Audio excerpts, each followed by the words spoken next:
Yes, yes. We'll do it that way. I don't know. Can anyone even hear us? That's Yeah, it. they We're can hear messed up. you. They just can't hear me. Macky did say, well, he Is kind it of done? said Check. yes, yes. Yeah, there we Go go. on. There we go. It's a conspiracy. They're trying to silence us. The bastards. That's the same joke, all three parts, man. Is it really?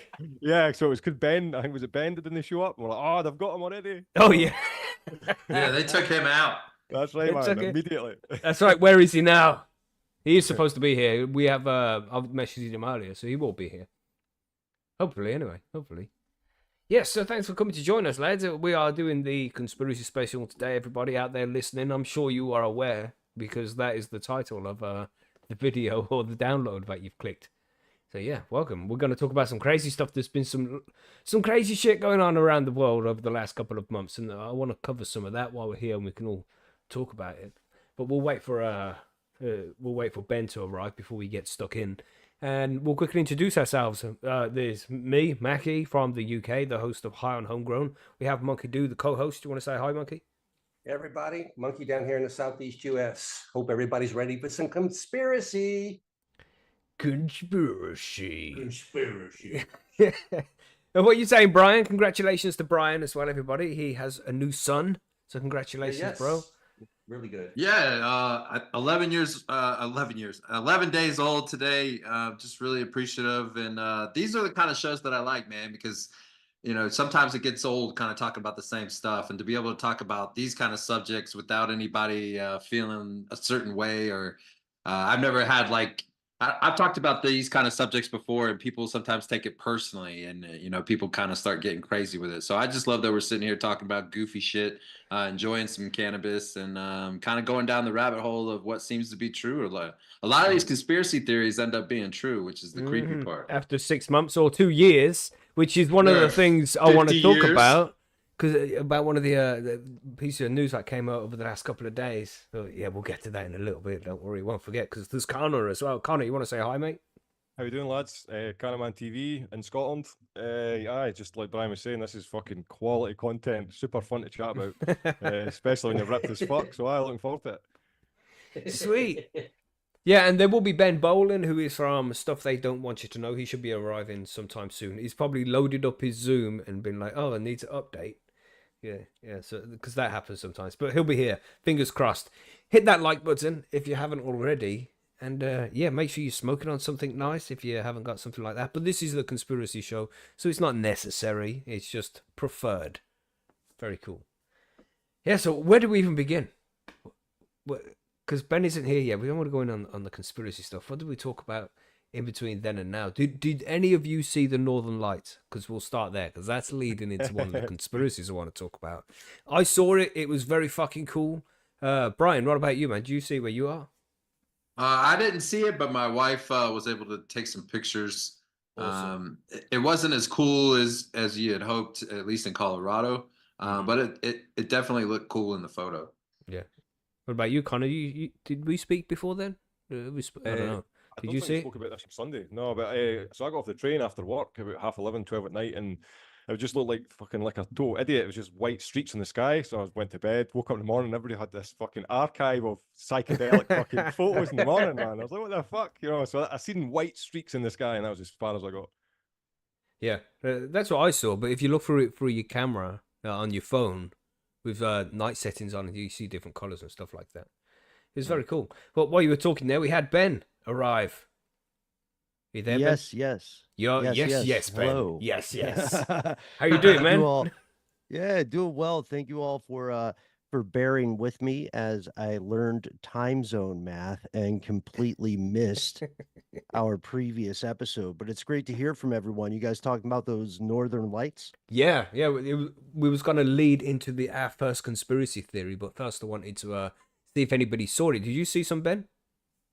Lots of photographs, far enough south here in the United States that it was an excuse to hang out on a rooftop for the entirety of the evening. I'm also partially colorblind, so even if there were northern light there were evidence of northern lights, it would have been a slight pinkish thing. I Mhm. totally would have missed it. So I just lame. sat there. Yeah, I just sat there and stared at the sky and thought, well, if something does happen, it's good that I know about it immediately. Right. But you're just spending some good times with good people then, Yes, sir. Yeah, which is yeah. always a good thing. Did you guys catch it? I think you're much further north. Yeah, I got to see some. It was pretty cool, man. I went out for 2 days, but I only saw it on the first day. Connor said he's seen some as well. Bryan had seen some. Monkey saw some, and he's way far south. But what I saw was more like, okay, if somebody didn't tell me this was Northern Lights, I'd say the sky is slightly pink tonight. Right Yeah. on. Sounds familiar, right? Yeah. Yeah, Mhm. yeah. Also, what's fascinating too is things like sunspots or coronal mass ejections. They could potentially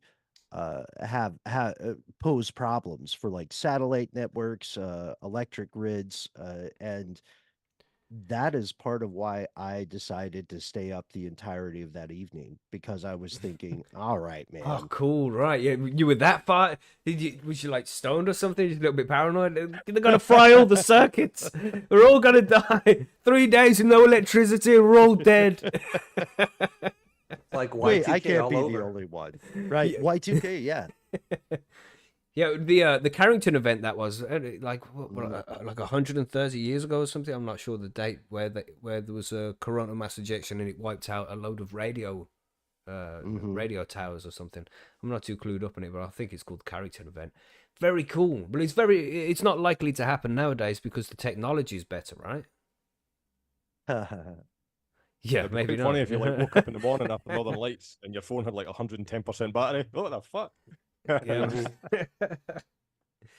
Well, this is the biggest one we've seen for 160 years, apparently. But there is some conspiracy as well that this wasn't naturally occurring. This occurred because of HARP.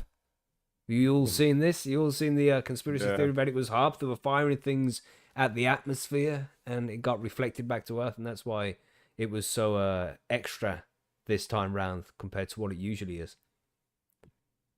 Has anybody seen any of that? Anybody seen this conspiracy theory? Yeah, I've seen No. some of that stuff, like, definitely. Two things pop to mind. One, I can understand why people would kind of go immediately there because technology is at a place where, weather manipulation, all these different things. But the other thing, just as we're talking about this, kind of comes to mind is the fact that take that away and it's an actual natural phenomena. We're removing the majesty of it just because of the fact that it's like, fuck, they're attacking or something. You know what I mean? It's like we can miss, you know what I mean? We can miss these really shit hot natural phenomena as a consequence of just being like hyper insecure about the state of technology. I don't know. It is scary too, because I don't know. if It doesn't technology make any goes, we're all dead. Yeah. It doesn't make any sense though, Macky, blaming it on HARP because that project can't put that much energy out. So How do you I know? always, Are you I working always for go with- HARP? Do you know? No, it's it's the first law of thermodynamics. Energy can only be transferred from one form to the next, not created or destroyed. Mhm. So this little tiny satellite that we built can no way put out that much energy. You just can't do it. Is HARP a satellite? It's not a satellite, is it? No, it's it's a program most commonly associated with what I will say is an objectively weird compound out at University of Alaska Fairbanks, and Wow. their deal is basically to mess around and find out what happens when you project certain types of energy or radio waves into the ionosphere. So I guess it's possible. First off, yeah, it's super sketchy, but I guess it is possible that it could have some sort of small scale effect on the atmosphere of Earth. But to your point, Monkey, it is such a small amount of energy in comparison to the stuff that's already occurring. I think people just like right now, people just like this idea of something significant and crazy happening in their lifetime, and people look to the heavens as always. So there was a solar eclipse earlier. I don't know if we saw that, right? Mhm. And then there was this um, activity from the sun. And what's fascinating about it is, to your point, Connor, this stuff always happened. It was always happening way before the time of humans. So perhaps human civilization is being a little self-important. I look, HARP is creepy. The High Frequency Active Auroral Research Program is creepy. I live in the United States, which means technically I paid for a part of it, and I don't know what they're doing. You know what I mean? I have no idea what they're doing. The math is over my head, and part of it clearly is involved in weaponization of something, but I don't think they have the power to affect CME in that way. Yeah, I don't think so either. I think it was just a extra powerful solar storm, and we're going for there's some magnetic flipping of the what's the correct The word? polar Magnetic shift. pulse. Yeah, that's right, Yeah. polar shift. I was thinking polar. That doesn't sound correct, but it is. Yeah, Never but overdue. that happens every I don't even know how many years, but that could be coming up soon as well, which could have an effect on it. But like you say, maybe that's just one of those things that we hope happen within our lifetimes, for something exciting to happen. Because Hmm. that's like thousands of years apart when that happens as well, isn't it? Yeah. But yeah, I don't think it was harp. Does anybody think it was harp? Anybody out there in chat think it was harp? Let us know.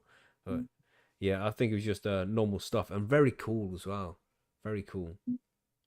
It's cool till it's not. Isn't that the Yeah. rule? Uh, other things people are waiting on would be here in the United States. There would be things like the statistical inevitability of certain catastrophic events. The San Andreas Fault Mhm. is just sort of waiting, and Yellowstone may have a what do they call it? A super geyser situation. Yeah, super volcano. Yeah.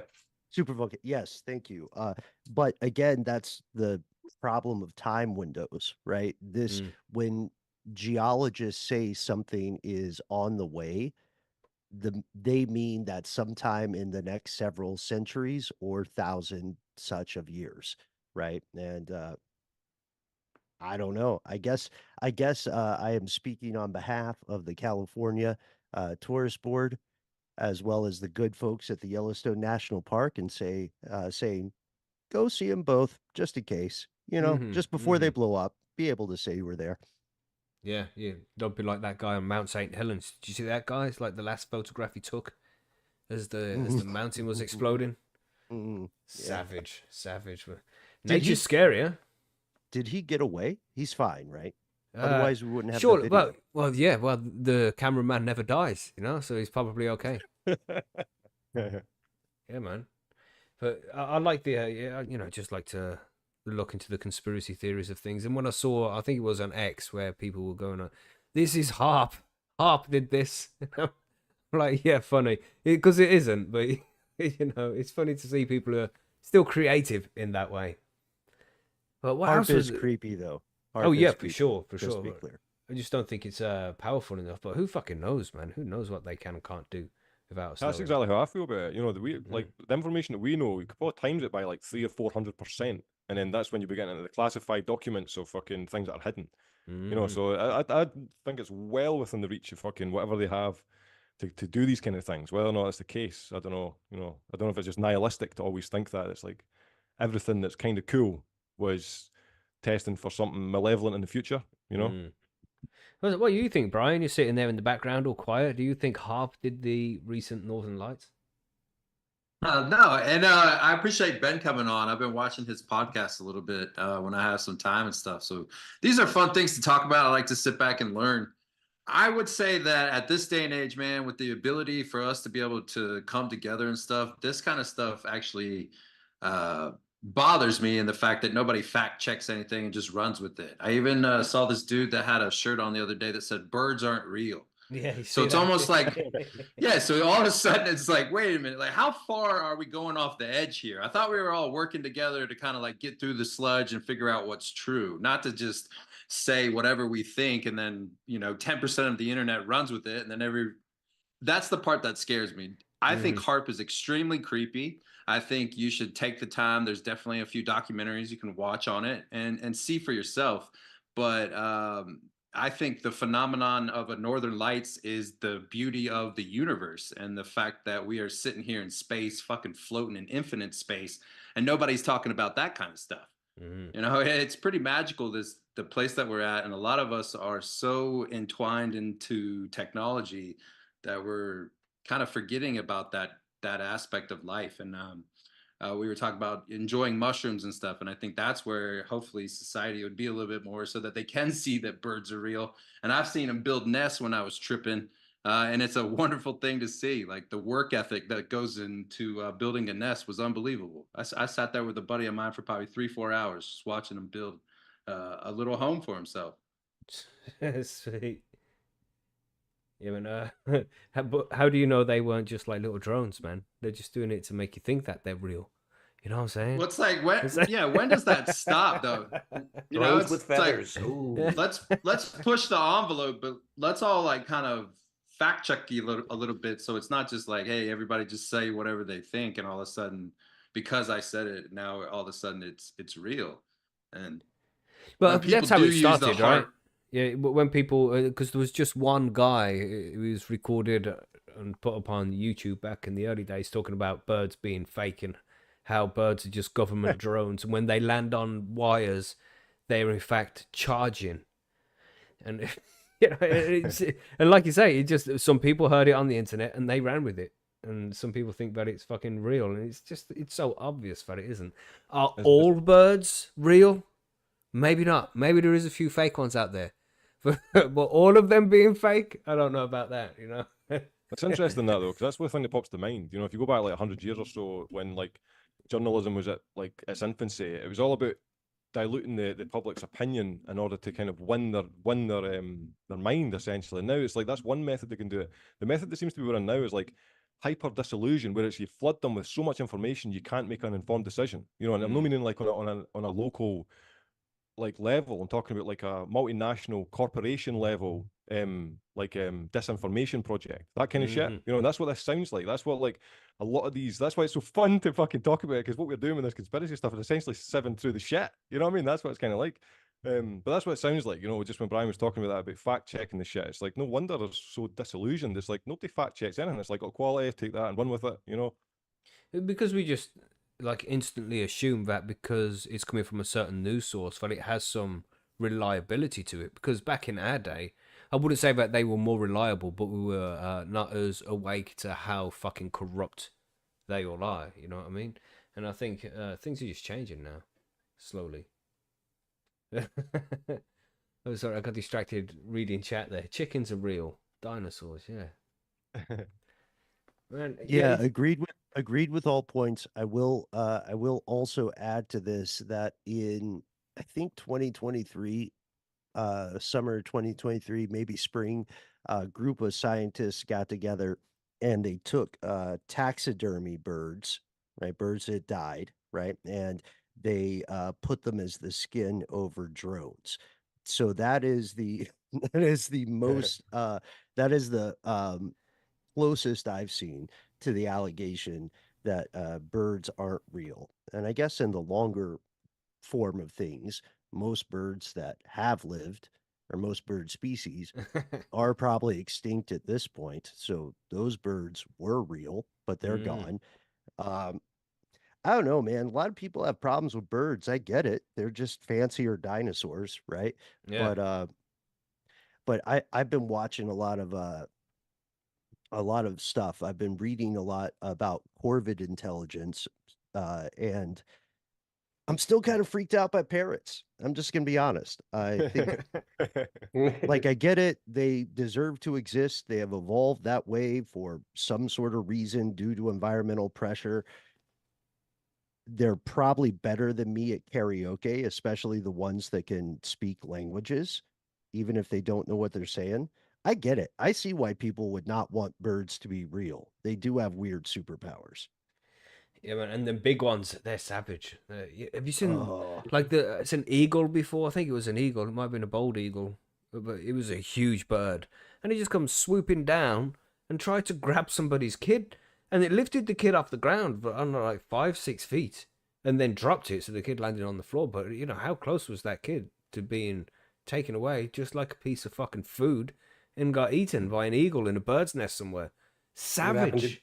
what happened to the kid with the talons? You know, did the talons get the kid when that happened? I assume he would have at least been scratched a little, you Oh, know. geez, lacerated, surely. I would think that, yeah, pierced would be a better way to put it. You know. So Yeah. that kid's gonna be terrified of birds for the rest of his life, you know. That I'm kid a might. little bit more scared of birds because of seeing that video. Never mind being the kid in it, you know. Yeah. What if that kid's an ornithologist now? You know what I mean? Because we have a long-standing, I guess you could call it folklore, about a type of cryptid in the Americas called the thunderbird, which, according to myth and story, was large enough to pick up not just a like a human child, but an adult Damn. human. Yeah. Have you guys heard about the thunder? I feel Brian Monkey, I feel like you guys in particular have probably heard about this Mm, not I have not really. heard of that. No. No, this is one. just from your timeline, by the sound of it. Perhaps that's true. Yeah, the Thunderbird was supposed to be like the condor or the bald eagle times 10. Okay. And it's part of I think some indigenous community, Native American myths. I think it goes up to Canada as well, but I haven't ever seen a case of it actually existing. Perhaps early human society ran into these kaiju-sized gargantuan birds, and perhaps they hunted them to extinction or they died out or something. But I do think, and this may be naive, but you guys, I am increasingly convinced that some legends and folklore about run-ins with monsters or what have you, I'm increasingly convinced it's part of an oral tradition regarding early human interactions with Hmm. creatures who no longer exist. I think it's possible. Man, there's that theory, and I'm not sure where I heard it. I might have even heard it on your show. You might know what I'm talking about. Well, how people are creeped out by things that are similar to human but not actually human. Like when you look at android robots, you know, it just freaks people out. People are freaked out by mummies, dummies. You know, like mannequins.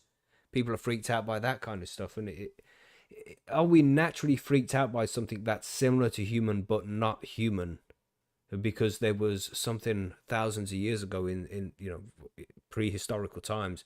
Was there something that looked like human that preyed upon humans and made us naturally afraid of that, like we're naturally afraid of spiders and snakes, the dark, you know, predators and things like that.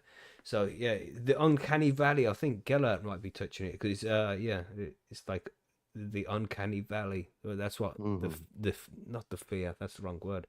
But do you know what I mean? You know, mhm. Ben, have you heard of that before? Yes, absolutely. And the big question is why? Why do we, as a civilization or a species, seem primed to react certain ways to certain sensory inputs, right? So, Mm-hmm. talking about, like the great reptilian conspiracy, part of the reason that idea is so successful is because there appears to be some sort of hardwired, primal, intuitive caution around snakes, right? Mm-hmm. You see a snake in the wild. I don't know about you guys, but one of my first reactions is to think, look at that. No arms, no legs, just one weird crawling limb. How'd you get here, buddy? You know what I mean? Like, Yeah. what's going on with your life?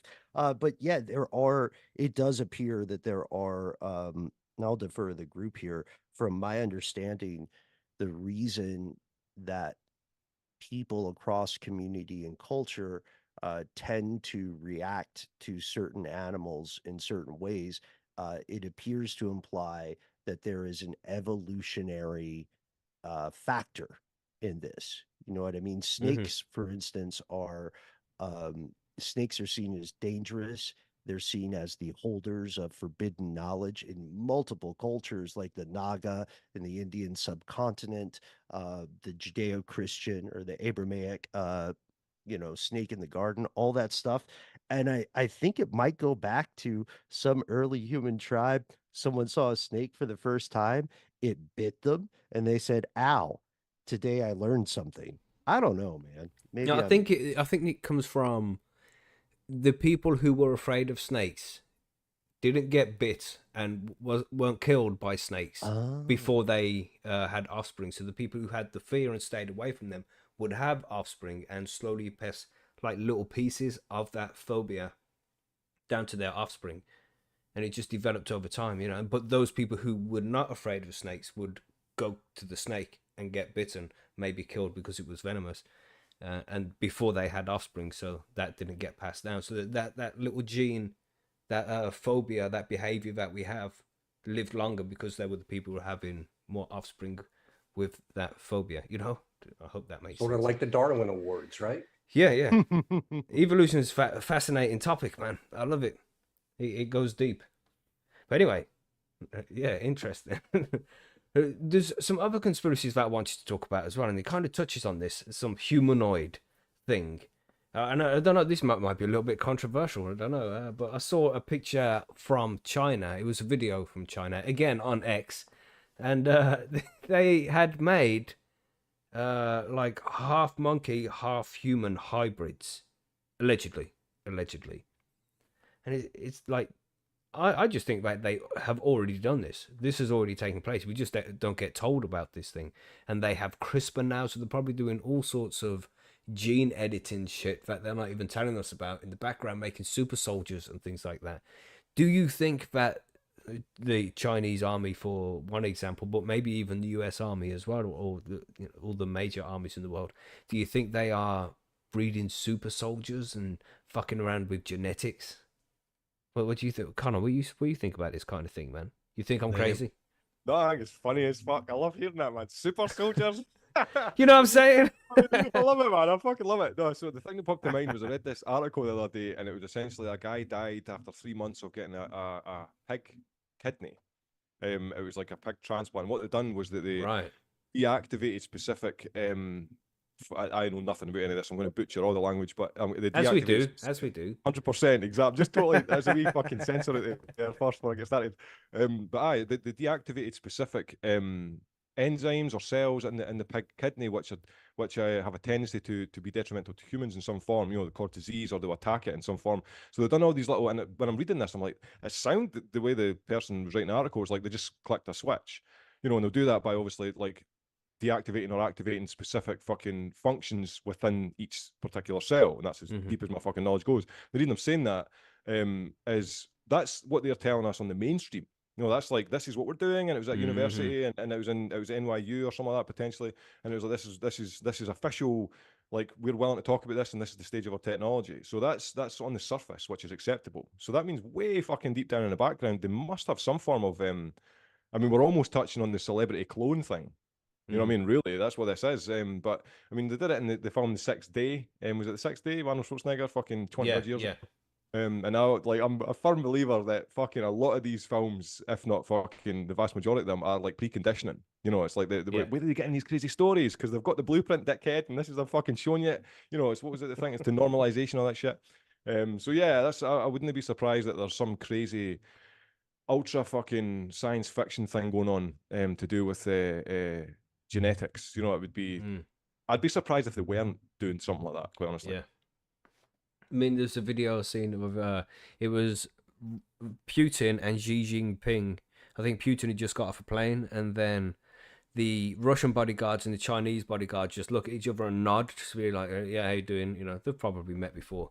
But the Chinese guy, the bodyguard, he was fucking huge, man. It's like that guy was probably made in a fucking lab or something, you know, just specifically to be Xi Jinping's fucking bodyguard, man. Guy was massive.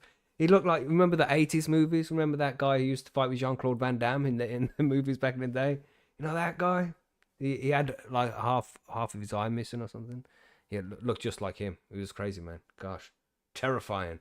I'd have to find the video for you. because you all think I'm crazy now. But shit, you know, they could be just editing people's genes to make them bigger and stronger and faster, you know? What do you think, Bryan? Well, this comes back to, and I would need Ben to help me on this point, I guess, because I don't know enough about it. Hopefully, he knows a little bit about it. But um, supposedly, with like the Anunnaki and human beings, when we've been here, our DNA has already been kind of fused. And so I wouldn't necessarily say it was with a monkey, but there was a lot of people, I guess, conspiracy side of viewpoints that believe that our DNA has already kind of been manipulated with. And I was wondering if Ben knew about that and if he could enlighten us all about that kind of viewpoint.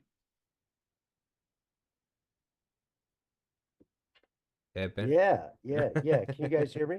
Yeah. Are you familiar with that, Ben? Yeah, Bryan, I've heard this. This is an older theory, and I think it's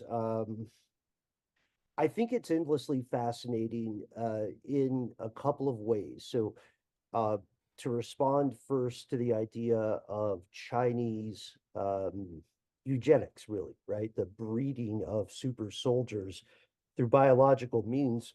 Have you guys heard about the conspiracy that Yao Ming, the basketball player, was the result of a state-sponsored program to breed better basketball players? No, No. but it wouldn't surprise me. I think probably what happened is that Yao Ming's parents, who were both basketball players and Chinese nationals, I think people just hang out with folks who have the same interest. And two of those basketball players had a kid who, surprise, turned out to be a basketball player. But to what degree did the government seek to influence that partnership? Mhm. That remains unclear. The idea of the Nephilim makes me think of, and Bryan, you're absolutely spot on with the concept. It makes me think of how the more we learn about DNA, the more questions we arrive at about humans in general, right? I think we all remember when DNA testing became democratized or monetized and widespread, and then a lot of people learned stuff they did not know about their own genetic structure.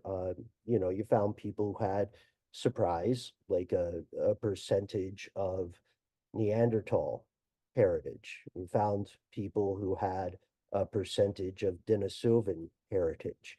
You had what we learned was that the story of human beings appears to be far more complicated than we had originally assumed as a civilization. We still don't know where all of the DNA in current human beings comes from. There are a couple of early human mixtapes that are still missing out there. And perhaps that is part of the root of the Nephilim beliefs. That's cool as fuck. I'm gonna be going down the YouTube rabbit hole with that one later. It's just fascinating, isn't it? Because there's so much of our history missing. Like Graham Hancock would say, we're like a species with amnesia. There's just blocks of history that we just don't know what the fuck is going on. And to find out where that missing, the source of that DNA, them sections of our genes, where they come from, that would be interesting to find. Maybe one day we'll know. It's kind of like in alignment with that Springmeyer guy's book, Bloodlines of the Illuminati. If this was the case, and hypothetically speaking, it was like this is fact, this is the case of it, that humans come from this alien race, and we're a hybrid of it, that kind of thing. Then it would be within the interest of the fucking elites of society to maintain the purest form of that. Obviously, speaking in fun fucking context here, so it's something to think about, because it's like I've read maybe a couple of chapters of his book. But yeah, maybe that's something to fucking consider in the context of Nephilim and stuff like that. Yeah, interesting shit, man. And there's something cool about that word Nephilim. What is that? It's a type of demon or something. What is the Nephilim? Is that the thing with the 6 eyes? No, these are more like fallen angels. Right. So what am I thinking of? There's something which like comes in Revelation. I can't remember what the name of the thing was. Somebody in chat's going to be able to tell us what it is. But the Nephilim, if you're new to that verbiage, you should go down the rabbit hole in that. It's even in the Bible. It starts in Mhm. Genesis 6:6, and it talks about the fact that for whatever reason, the ones that were cast out of heaven came down to earth and wanted to fornicate with the women of earth, and were successful in that, and actually traded their skill sets. Like apparently, like each different Nephilim would have, or main one, I guess, would have had a skill set, and would trade that to be able to fornicate and impregnate the women of the earth. And when you tell hardcore Southern Baptists, Southern Methodist people that this is in the Bible, they look at you like you are the blasphemous. And I want more people to kind of maybe start to bring down the walls a little bit of what you probably ingrained in you when you were a little kid, and start to just question about some of this stuff about where do we truly come from. If you are hardcore on one side of a viewpoint, maybe just reread some of this stuff that was maybe just kind of taught to you in Sunday school, and rethink some of these things, because from what I understand in 41 years of trying to understand theology as best I can, human beings are pretty special things. And the fact that we worry about all the trivial stuff that we do, I think we're missing the viewpoint of what was um, put on here probably eons ago of whatever this viewpoint is. And I know Ben probably knows more about with the Nephilim. And from what I understand, Ben, is the Nephilim and the Anunnaki, are we kind of saying the same thing there? Yeah, it's interesting because it's kind of similar linguistically to the idea of mazes and puzzles. So, like, all mazes are puzzles, not all puzzles are mazes. Anunnaki and Nephilim get used, I would say, pretty interchangeably. But the idea, right? I can't remember how the verse goes, but something like there were giants in those days, and they sought the daughters of men. Um, anyway, the source material has been translated so many times, Mhm. but it is something that is in the books, in all the translations. There is some depiction of a force, like you were saying, Bryan, kind of, well, the best way to put it is literally these humanoid creatures were thought to be the forms or the avatars of fallen angels that sided with the light bringer, or Lucifer, whatever we want to call him. And this led to great technological innovation at a sacrifice. The sacrifice being uh, to uh, to create children. So I think, correct me on this, I may be off base, but I think the idea was that it was something like the Anunnaki, these fallen travelers or creators or Promethean figures, and their offspring with the humans was something like the Nephilim. I mean, you could trace all the interpretations. Like there's the idea that Goliath was a giant because of some distant relationship to those fallen creatures. But also, maybe David was just really short. We got a lot to figure out about that. Yeah, it's fascinating stuff though. I like the whole Anunnaki theory with the saying some alien race mixed with mixed with our DNA, so we could mine gold because they needed gold to put into the atmosphere of their planet or something like that. That's essentially the Yeah. story summed up, isn't it? Well, Interesting. what I love about Brian's point to sew this up is something we can't miss. For at some inexplicable, or at least not yet understood point in the history of what we call humanity, there was this transformation seemingly overnight in the large scale of time in which hunter gatherers acquired language, acquired agriculture, acquired domestication. And so naturally, for thousands and thousands of years, people have looked back on that general moment and thought, what the heck happened? How can we explain this? Because it's a lot of good ideas all at once. Mm. What do you think happened? What's your personal theory? Oh, I defer to the group. I'm still on the fence. I technically wasn't there. Yeah, yeah, that's it. Nobody can really know what happened. Yeah. I just find it fascinating, man. I think there's more to humanity than what we know. I think because we've got like 5,000 years of prehistory, and then like 10,000 years possibly we've had some kind of civilizations with agriculture and shit like that. But is there opportunities for humans to have been an advanced species before then? And then there was the cataclysm. Graham Hancock again. He said with the Younger Dryas impacts, 12,800 years ago, that could have wiped out a pretty intelligent civilization, and we've gone back to hunter gatherer after that. I don't know. I think that's likely, but I don't know. It's so fascinating, and there's so many different aspects you can look at it from. I just think it's cool as fuck, man. Will we ever get these answers? Am I just babbling because I'm high? Well, I Probably. mean, Yeah.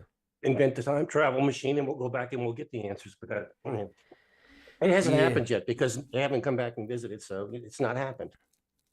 I don't cool, know, man. There's a guy outside the liquor store in my neighborhood. I think he might Uh-oh. be a time traveler. Is he always there no matter when you go? Yeah, he's always there. He's got a little card in his hat or whatever the Stephen King joke is. He's But, NPC, isn't he? That's what he is. In the simulation. Yes, sir. Yeah, man. There it is. NPC. Yeah, listen to just a quick random subject change there. Listen to your recent episode. Listen to it yesterday. I did, Ben.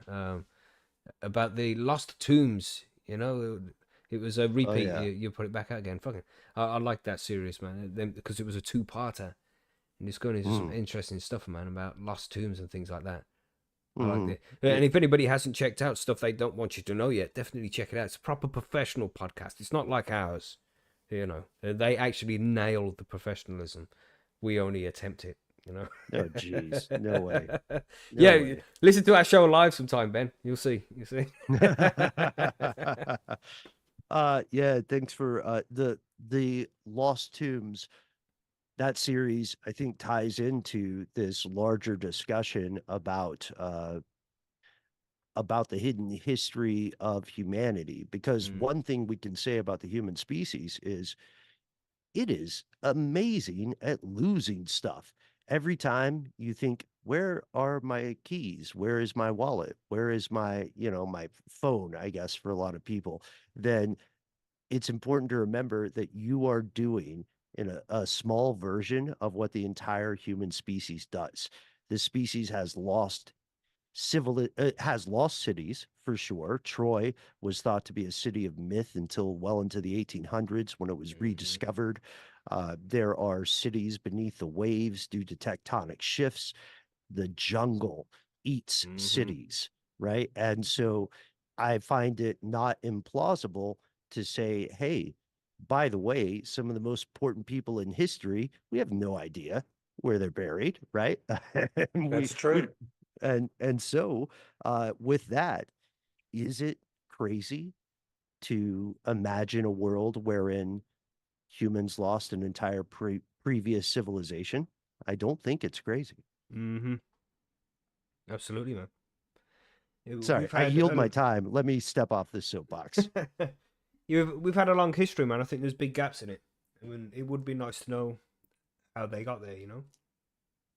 Crazy shit. Like It's interesting that. Have you seen that episode of Futurama where you've got it's Professor Farnsworth, is that his name? And he's like fucking battling with the other professor. I can't remember his name. And they're talking about how well, if humans if humans were from apes or from that kind of fucking process, then where's this new development? Where's this fucking fossil or something like that? And they just kept going over and over. So they kept filling in each single fucking form of human development, Homo sapien and every other fucking chain in that link. And that was the whole basis of them going back and forward. It was like, well, we've just not found it yet. And I think that's what's kind of cool because at the same time, it's humans the are fucking God of the gaps things, argument. man. It's called, isn't it? When Is you that what it is, find when you find a fossil in the fossil record, there's always going to be if you find one fossil, it creates two gaps. So there's always going to be, what about this gap? And then you find the fossil there, it creates two more gaps. Now there's three gaps. And it's just whenever they find a new fossil in the fossil record, it creates more gaps. That's just what it does. That's what the fossil record is. Sorry, going off on a tangent. Not at all, man. It's fucking pertinent. Yeah, I enjoyed many years ago. I used to study that shit a lot, man. Evolution and just I don't know, the origins of humanity and religion and things like that. I'm interested in that kind of thing. It's a good topic. The ultimate control weapon. That's what religion is. Well, people find solace in it. So what can you say? Thing is, it's actually almost, if you think about the simulation theory as well, if you're to add on whatever percentage increase and then times it by a specific time span, then you'll eventually get to a point where we're able to develop what we're engaged in now. And these like Nephilim or religious, archetypal, symbological fucking stories and all that kind of stuff. These could be the fucking user's manual. You know what I mean? They could just be fucking what's left over, man. You know what I mean? Mm-hmm. Man, there's some interesting stuff that came out this week as well. Apparently, all along, after all this time, the truth is coming out. They're saying that the US government did fund gain of function research in the Wuhan laboratory for coronavirus. Did you see that? Is everybody seeing this? What? No way. Yeah. I'm being sarcastic. Oh, right. Accusation, yeah. I mean, what source is that coming from?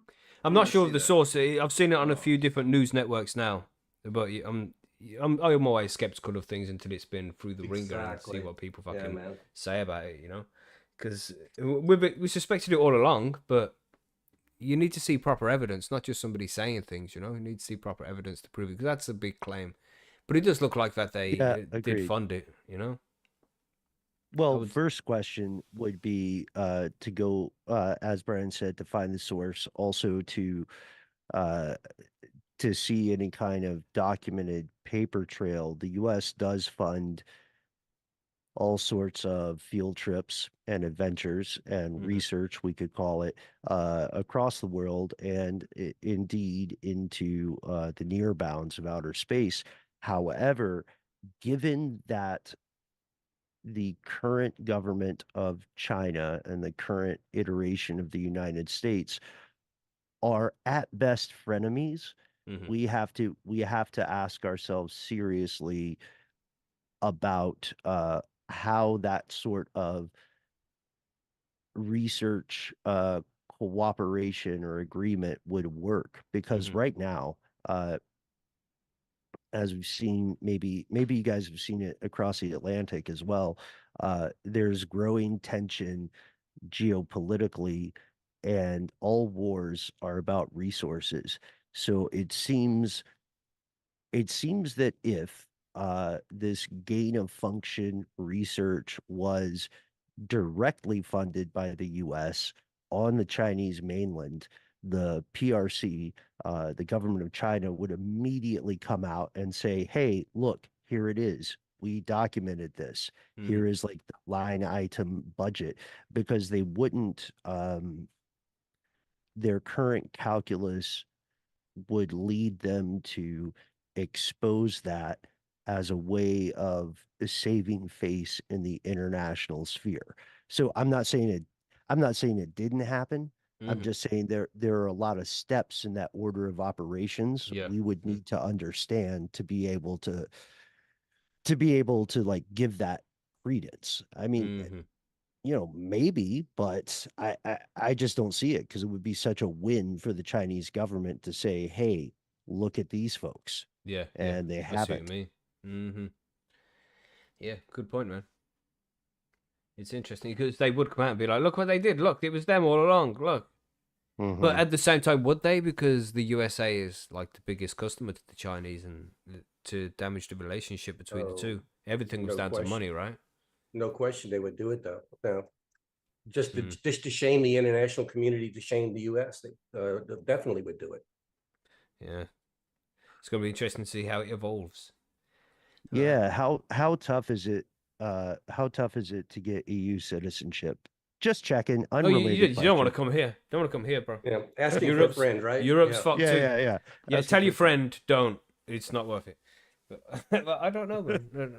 It's easy to. The grass is always greener, as they say, isn't it? So I'll be. You guys have grass? Nice. Yeah, they're allowed to have grass in Europe. Yeah, it's good here in Europe. It is for sure. I don't know. Yeah, I think everywhere's going through a little bit of trouble right now. The world seems to be Mm, changing. mm. I don't know. Scary times, man. We're looking at more and more conflict all the time. You know, all these elections taking place across the world. It's like there's 40 different countries having elections this year. So it's a big change of power everywhere. A lot of instability. So scary times, man. Scary times. Interesting times, though. It just convinces me even further that we're in a simulation. Because what are the odds of living through the most interesting time in history so far? You know, what You are the know what's odds? getting me about that idea, Hmm. simulation theory.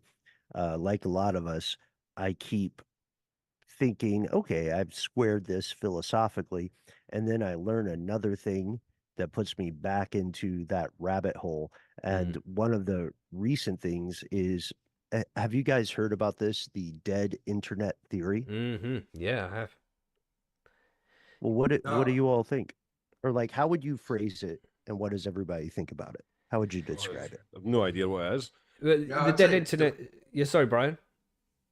I was hoping you would define it. I hadn't heard of that, and it Oh, sounds interesting it's already. the majority of the comments and the content being made online is made by bots, and majority of people making content is like the real people is like 10%, and everything else is just bots.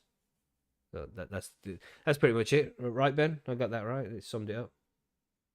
Yeah, the home run, nailed it. The idea being that the internet itself has escalated to the point where humans are an increasingly vestigial minority of the interactions and Hmm. though I hate the phrase, the content that we encounter. It's fascinating because I think it speaks to this idea of evolution. Is there a world in which, it is a creepy thing. Is there a world in which humanity dies out due to some catastrophic event like a gamma ray from somewhere in the deep ink, or, you know, the sun has a bad day and farts weird and civilization is over, both of which are very possible things, Hmm. and the internet somehow continues? Would there be a digital world in which it's just a bunch of bots doing the uncanny valley thing we described earlier, speaking back and forth to each other, like two mirrors just Until the facing lights one go out. another until the lights go out? Yes, sir. Um, it's a thing that makes us think, and got an interesting piece of correspondence from a physicist uh, who was working on a couple interesting projects, and the physicist told us in response to this idea of dead internet theory, they said, well, it's really a question of degree, and now you have to wonder, what if this is the simulation theory? What if, us talking or you believing in the dead internet theory is just the product of a earlier created algorithm? What if we are the bots in a civilization, uh, or a civilization's iteration of a thing that came before? Interesting Fuck, stuff. bro, that's some deep shit. Damn. I like that. I like that. That's wow. That's kind of blown my mind right there. I don't know. What do you guys think? I didn't really have a good response, What if because we are the bots? Damn. I don't know, man. Yeah, that's it. And this is what's fun about it. We don't know. But it's fun to just get high and talk about that crazy shit. But Yeah. Oh yeah, it is. I yeah. believe the dead internet theory as far as certain platforms like X. I think half the stuff up there is just bot generated, and it's just creating a conversation that they're steering it along. But I don't know about the whole internet, but I do believe that there's a good bit of bot stuff going on up there. Mhm. If you read through some of it, some of the comments and stuff, especially comment sections, social media, things like that, you can kind of sort of pick up some of the bot characteristics every now and again on it. So I know it exists, but I'm not going to say that we're in a minority. I still think I'm going to believe, as Bryan would always say, Monkey's going to always think that the conspiracy is a little overplayed. And that's what I would think on the dead internet theory, is that maybe it's not quite as dead as some people think it's dead. Mm. Yeah, Yeah, I'd agree interesting with one. that. Yeah, interesting. And it's going to be even more dead when you seen this new version of ChatGPT, the 4.0, I think it's called, or the 4.0. Have you seen it, Ben? Yes, yeah, I'm familiar. I played no role in the creation, but I No blame. yeah. Gonna Matrix dodge that one, doing Matrix jokes. But I would say that is a fundamental shift. If we could first off acknowledge the um, philosophical fraudulence of calling an intelligence artificial Mm-hmm. based simply upon its origin point. If it's intelligent, it's intelligent. And humans Mm-hmm. still don't know how to measure that Yeah. at all. It's hilarious, but we see the profit motive switch, like when cannabis first became decriminalized in Colorado. In a weird way, it united an increasingly divided electorate, and all the politicians, all the corrupt like voting hall bosses, they saw the money move, and that's what's happening with large language models, with things Mm. like Chat GPT, is the idea that um, it could sharpen up the margins of profit for these various private companies, these corporations, and so on. However, I will maintain that I am not persuaded that at least Western society is ready for it. I can't speak on authority with other societies, but look at the way people handled television. That absolutely, pardon me for cursing, but that absolutely rocked our shit. We were Mm-hmm. not ready for television as a species. And Mhm. the idea of generative stuff, man, it's gonna be that Sorcerer's Apprentice scene from Fantasia all over again. Mm. People don't understand what they're building, and you're gonna see a lot of corporations advertising this kind of linguistic automation as a money saver, right? Mm-hmm. Mm-hmm. Automation and improvement. We just don't know how the results will go. I will Yeah. say Chat GPT-4 is naturally an improvement upon Chat GPT-3, but both have a long way to go still. Oh yeah. It's just fascinating that we've got this far with it. It's such a cool piece of technology, but very much a double-edged sword at the same time. The more it helps Didn't us, the more. You saying, Brian? I just wanted to ask, didn't Elon Musk give them like seed money and then he's backed out of that project because he feels Mm-hmm. like they have changed the whole vision of what they originally stated they were going to try to achieve? Yeah, he did give Yes, I money to them believe at the that's start. correct. Yeah. I'm not I, sure I what he So mean, backed doesn't out that of. sound like a supervillain movie starting to like play out in real time here, where all of a sudden it's like the cat's out of the bag? Which when Elon Musk was saying that like 10 years ago, um, on the Joe, or maybe not that long ago, but he was on Joe Rogan talking about how scary it is once AI is kind of out in the open and unleashed in a way. Yeah. And it makes me yeah. wonder how far away we are from that. And the fact that he walked away from it, that part creeps me out too. But he hasn't fully walked away because he's got Grok now, isn't he? And that's the AI that's on Twitter. So there is still some language model that he's working with. No, I mean the actual Chat GPT The crew. Open AI, yeah, Yeah. Yeah, them they seem guys. to have gone super villain with it. Yeah, and it's one of these things, all this technology that we have. Like we were saying, we have all this forgotten technology and stuff, but that's how it happens. People just get too comfortable. Not many people know how to grow plants, how to catch, kill, and skin food animals for food if the shit hits the fan, as they call it.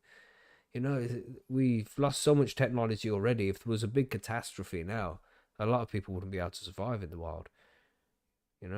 Because technology has been too good for us. Maybe that happened in the past and just wiped out a shitload of people, and some kind of ancient civilization is gone because of it, and we all turn back to hunter gatherers. It'll certainly it'll be interesting because it seems like there'll be more of like a fragmentation. There'll be some people that the more technology moves forward, the more you have people like Neuralink and stuff like that, they'll have people that will be adapting to it and willingly signing up for it. Yeah. And then the other end of the spectrum, you'll have the polar opposite, where people will be like kind of going back to nature, you know, the roots, what feels more, you know, natural to them in a very real sense.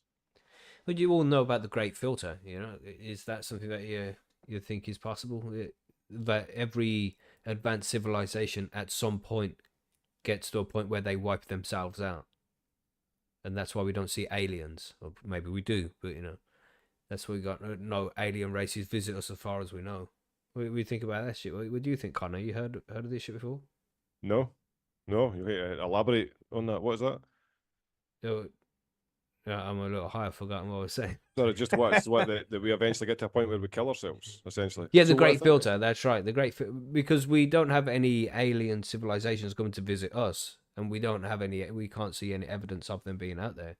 Right. So at some point, if there is intelligent species out there, do they get to a point where they just wipe themselves out, and no species has reached a point where they're properly spacefaring, going to different planets and solar systems?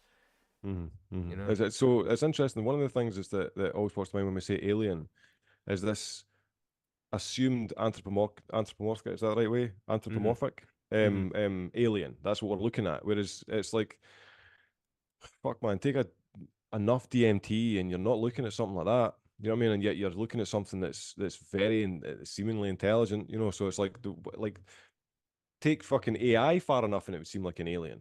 So and I think that's one of the things every time we're talking about like the AI and the development of it and the role or the position that humans will have as it's developing. The thing that always pops to mind is like you got the Google car driving around, you know, mapping everywhere. So you've got this very real digital fucking landscape of the world, and then we're talking about language models. So we'll have a very real.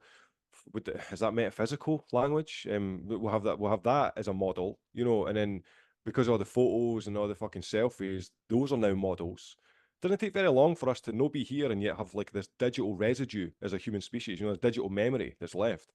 That's all that pops to mind every time I'm thinking about this or we're chatting about this kind of thing. That the AI development will lead us if we're able to play a role as it develops or control it. I think that's the main thing. You know, control is central when it comes to development of these things. And I think my mind always goes to the fact that we'll lose control. Humans lose control of fucking their car. They're not going to keep a hold of something like this, you know. So it's, I don't know. It's just that's what it pops to mind, that there's only a specific time span before it gets to a point where humans are no longer present. And as you were mentioning before, we've eradicated ourselves, but we're left as a digital memory and this fucking autonomous mechanism that we constructed, you know. That would be crazy. Damn. Imagine that for a sci-fi movie. Like they discover a planet that is just automated itself and all the humans are dead. You know? That'd be a cool episode of Stargate, that would. Damn. I love You Stargate. guys see that Japan and South Korea like talk about losing a civilization. A lot of think tanks believe that entire culture will be lost because they're not reproducing quickly enough. Oh, right. So they don't, you know, it's not even like you got to take yourself out, other than now, from what I understand, I've never been to Japan, but men are more interested into like sexual robots and that kind of thing than an actual relationship with a woman. They're easier to turn on. So many jokes there. So many jokes. South Korea is starting to be the same way. I think it's funny in a way, and it's also really sad, because what if that culture, which obviously has a great heritage, will be lost just because they didn't fornicate enough and have large enough families? Yeah, it seems to be happening all over the world. There's a few countries now where people are not having so many kids. And it's in a lot of scientists talking about population collapse as well. Just seeing something so drastic when like 10 years ago we're overpopulated, there's a huge problem, climate change, and now it's like, oh, people aren't having enough kids. Because you've terrified everybody. You know, people can't afford it. Like, you know, I always have this image in my mind of some guy in a cabin in the fucking woods or on the top of a fucking hill or something like that, right? And he just lives his whole life there, and we spend all this time these chaotic dialogues about what's going to happen and the destruction of humanity and all these really like cataclysmic fucking conversations, and 70 years go by, and that guy's he's just been doing his thing. He's like, nothing's happened. It's cool. That's what it feels like sometimes. It's like we just need to fucking, I don't know, smoke a bigger joint. Turn off the news. Yeah, the news. That's what it's like, man. It's Mhm. fucking, it's a virus. Yeah, Sometimes it is. man. Yeah, and you just can't trust the shit you see anywhere nowadays. I mean, we have all of this information, and it's about to get worse. This is the crazy thing, right? Up until now, we can all agree that you just can't trust a lot of the shit that you see and read on the internet because it's probably fake or it's got some kind of agenda behind it. It's just bullshit everywhere. And now with this rise in AI, I mean, in 5 years' time, even 10 years' time, there's not going to be any way you're going to be able to tell if a video that has been made is real or fake. I mean, that's probably the case now. What was the name of that? Sora, was it? OpenAI made a video creating tool where you can just give it a prompt and it will give you a video. And this is the shit they're releasing to the public, man. What are they keeping behind the closed doors they don't want us to know about? They can make anything seem real now. Anything. It's crazy shit, man. It's so far ahead. Hey, did you know Tyler Perry, the film, and I think he's an actor at some point or something. But anyway, he was gonna put up like close to $1 billion on a large facility to shoot films. And when he found out about that Sora thing, it looks like he's gonna back out of that project.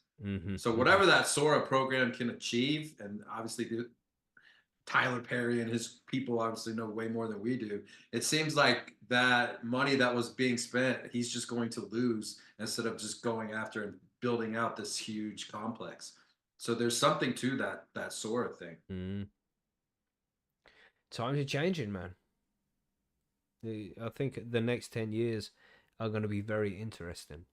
And again, this is one of the reasons why I believe in this being a simulation. It's too unlikely. If we're like 500, say 1,000 years in the future, and technology advanced to the stage where we can have these simulated realities that are indistinguishable from the actual reality, and you can go back and see anything. I mean, you can go back and see the pyramids and all that, and you would want to go back to like, oh, I want to see what it was like when the internet was first made and when AI started to be developed. I want to see that. And you'd go and live for, I don't know, maybe it's just a couple of hours. You don't know if the memories that you have are your actual memories or if they're just implanted by the system. It gets deep, man. It gets deep. But it just seems like this is a simulation. I'm going to say this is a simulation. What do you all think? Monkey, what do you think? Simulation, yay or nay? Nay, man, I can't go with the simulation thing. I mean, that's at times I can sit down there and convince myself that it could be, but I guess if I have to look at it from my perspective, it's just too complicated to be a simulation. Right. What are you saying, Connor? Yay or nay? This is a simulation. Nay, yet. This feels like so. The thing that popped to mind as well is genetic code and just the word code. That in itself, DNA code, all that kind of mapping the genome, all that kind of stuff. If I was to like, what I think is if simulation's real, we are instigating it. Add 100 years, 200 years on top of it, and this is like ground zero of fucking the beginning of the simulation. We're in the process of manufacturing the ability to do it. The Sims is that. On a really basic level, you switch on the Sims, it's like when you switch the plug, would be the equivalency of the Big Bang, really. The electronic fucking spark that comes from the plug, switching on the TV, the computer, all that shit. The Sims is like a really basic version of the simulation. So if I were to take a guess, it'd be like this is the beginning, and we're fucking watching it. All right. What do you think, Ben? Yay or nay? This a simulation? I'm all right. So I'm going to answer the question by saying I believe the answer of such exist is relatively immaterial. And this is perhaps the problem of philosophy. Someone gets hit with a car, right? Was that part of the programming? Did destiny exist? Did the code come into conflict? It doesn't. That kind of question is going to be really rude to ask the person when they're in the ambulance. And people are people are existing nonetheless, in terms of the nature of their provenance, in terms of um, the greater questions. I do find that question a fascinating thought experiment, but I see no learning from that answer that would improve to a significant degree uh, the quality of life for this universe, or for this earth, simulation or not. And then what's the difference between a simulation? You know, Hmm. it's similar to the idea of the ship of Thesis, right? I mean, that's a stretch, but I don't know. I'm gonna say nay, because even if yay is the correct answer, I do not at this point understand the significance of that answer and what, if any, consequences or results would impart from knowing that result. Sorry to Yeah. interrupt. I was just going to say, would it not be the same as asking, is there a God? Like, if we're in a simulation, is that not the same question as, is God real? I don't know about that one. It's That's a good similar, one. but I don't think it's the same question. But I know what you're saying. But wait a minute. I'll go so far as to say I don't believe we're in a simulation of anyone else's making. But if you think about it as life as we know it, life as we're experiencing it today on Earth, limited senses, limited inputs. We live in a simulation that we create of our own in our own mind, based upon the limited inputs that we have from our universe around us. If we had all the input that was coming into us right now, all the electromagnetic crap and the temperature, everything, this universe would look completely different. But we build our own simulation in our mind to allow us to cope with everybody else. So we're all living in our own simulation in a weird sort of way. Mm-hmm. Yeah, man. Well, at some point, we would have had to go through Darwinian selection, like we have, like the history we know has told us. Yeah. It's not like the simulation is trying to feed us any bullshit or anything, but at some point, it becomes a simulation. Now, I think if and when you can take something like Neuralink and actually where we can plug into someone else's mind and see their simulation, Yeah, our world changes instantaneously. and being John Malkovich. Is that like that pretty movie? much, pretty much like that. Yeah. Brian? What do you think? Do you think we're in a simulation? Am I the only one? Am I just crazy? Shit. I would say in my early 20s, I would have believed that we were in a simulation, yes. And studying more about theology, studying about where Mecca sits today is on the same place that King Solomon's temple sat in biblical times, and how important land is on earth for whatever reason, and how it does seem like there's been cultures and civilizations that have been around time and time again, where some of these civilizations so advanced that it's digital, the same way we're kind of our species is moving into, where if something catastrophic happened, most of our digital everything would be erased. And so I got really into the theology aspect of it. Having 4 children and being around that, and especially being around a child that was just born, there is an energy there that I cannot describe to you, unless obviously, some of us here are parents, but there is something there, especially when they're born, if you're lucky enough to be in the room when they're born, that leads me to believe that the soul and that kind of thing is real. There's an impact to karma and the way that you carry your life, and you are given free will.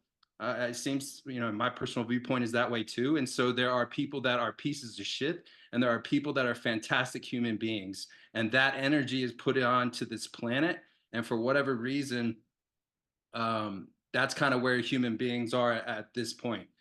Simulation to me is a little too strong of a word, but I do believe that somehow this was designed.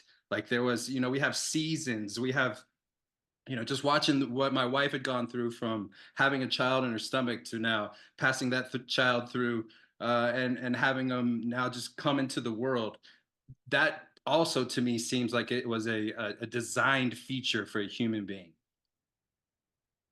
Damn, so many deep answers there, lads. Jesus, you've been smoking cannabis. Jesus. But yeah, it's just something that can't be answered, isn't it? So I just find it fascinating to think about it. I don't know.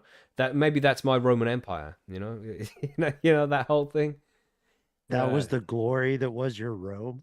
Yeah, that's you know the thing that you think about on occasions. It'd be simulation theory. So you see random upgrades and shit with the Mandela effect. But anyway, what other conspiracies can we talk about today? Because there's so much shit going on out there. There's more stuff coming on about 9/11. Some guy coming out saying that dodgy shit happened with Building 7. It just always keeps repeating itself in the news, isn't it? Did you see the? It's not relating to 9/11. Did you see the fucking painting of what's his name? Yeah, King King Charles. Charles. Yeah. Did you see that satanic fucking thing? Did you see that? Yeah, I mean, I don't In know the middle. because I saw that it's got like some satanic thing where you put one picture next to the other and all of this. But I haven't gone and done it myself with the original picture. That's what you need to do because people can just make that's a it good look point. like fucking whatever you want it to look. It's pareidolia, you know. You can see whatever you want after somebody's pointed out, like that Green Needle video. You know, when there's like audio pareidolia, they're saying something, you're not quite sure what it is, but they have the words on the screen, and then you hear what's being read. It's just, you know, we get used to seeing patterns, man. I mean, even taking away the fucking flipping the image, when you first initially see it, Yeah, it's like, it's kind of fucking like, what the fuck is that? You what's know? all that red? You know, what? I don't know. I wouldn't be happy with it if it was me. But I don't know. It's like, mate, nah, this is pish. Start again. Yeah, say, what the fuck? Yes, exactly. You know, what if somebody's colorblind to red? They can't see the picture, you fucking dickheads. I'd be I mean, the reason screwed. why I thought that's- it was a good drawing. Yeah. Oh, yeah, okay, yeah. okay. I did have to have someone tell me that it was red. But Right. Oh yeah. I acknowledge the artistry involved. I thought it was a very strange decision for that to be Yeah. a monarchy co-signed painting. Yeah, it's weird, isn't it? Why would you like let that butterfly. happen? Yeah, Yeah. it's like a butterfly over his right shoulder as well. Butterflies are esoteric in the sense of like what they're supposed to represent and stuff like that. I think they're not. It's like, I don't know. I think the reason why I'm even mentioning it in the first place is the royal family is obviously always in the context of conspiracy and stuff like that. You know, satanic fucking energy, ghouls, all that shit. So to see Lizard that painting was kind people, of like, yeah. aye, it's like, what the fuck? You know, that painting was just disturbing. And you're not going to hang that in the living room and feel warm. You're not going to like, oh, that feel nice and this is a nice comfy Sunday. And you look know, at that thing somebody's like that. painted it, so it's been done on purpose. It's not that color accidentally. It doesn't look like that accident. There's the reason why they've done that. Why it's blood red, and they're trying to send a fucking message. And They if had a it bunch was of blood red paint and they needed to use it up, you know? That's yeah, it. I don't know. Could be Fucking that. hell. Could be as stupid as that, though.